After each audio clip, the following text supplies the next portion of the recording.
तुगलकपुर गांव में एक सेठ रहता था। वो बहुत बेईमान और कठोर दिल था। एक दिन उसके गोदाम में एक नन्हा चूहा घुस जाता है। अरे वाह, यहाँ तो बहुत सारा अनाज है। अब तो कहीं और जाने जरूरत नहीं है। ऐसा करता हूँ, अपने सभी साथियों को यही बुला लेता हूँ। वहां पर सेठ आ जाता है और चूहे को गोदाम में देखकर वो नौकरों को आवाज देता है। रामू भीमा कहाँ मर गए। सबके सब यहाँ आओ, गोदाम में चूहा आ गया है, इसे पकड़ो।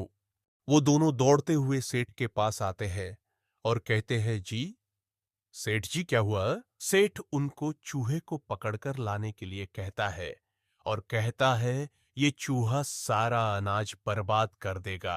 पकड़ना तो बहुत दूर की बात है, ये मुझे छू भी नहीं सकते। तभी चूहा वहां से अपने बिल की तरफ भागने लगता है। रामू और भीमा उसका पीछा करने लगते हैं। चलो उसे जल्दी पकड़ो।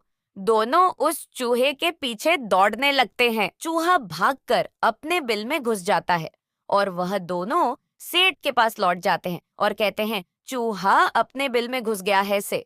तभी सेठ कहता है, मैं खुद ही उस चूहे को पकड़ लूंगा। फिर एक दिन सेठ खाने का एक टुकड़ा जमीन पर रख देता है।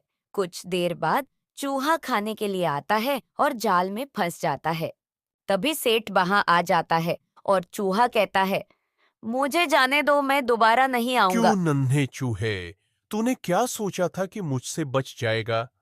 अब मैं तुझे बहुत दूर जंगल में छोड़ कर आऊंगा, फिर कभी वापस नहीं आ पाएगा। सेठ चूहे को लेकर जंगल की तरफ चल देता है और उसको एक ऊंचे पहाड़ से फेंक देता है। फिर सेठ अपने घर वापस लौट जाता है। फिर एक दिन एक किसान जंगल में बकरियां चराने जा रहा था। रास्ते में उसे जख्मी चूहा दिखाई देता है। उसे अपने साथ लेकर घर चला जाता है और उसकी देखभाल करता है। वह ठीक हो जाता है। फिर किसान चूहे से सारी बात पूछता है। चूहा उसे बताता है, एक सेठ ने उसे पकड़कर पहाड़ से नीचे गिरा दिया था। किसान चूहे से कहता है, अब तुम मेरे साथ यही रहोगे। चूहा और किसान खुशी खुशी रहने लगते हैं।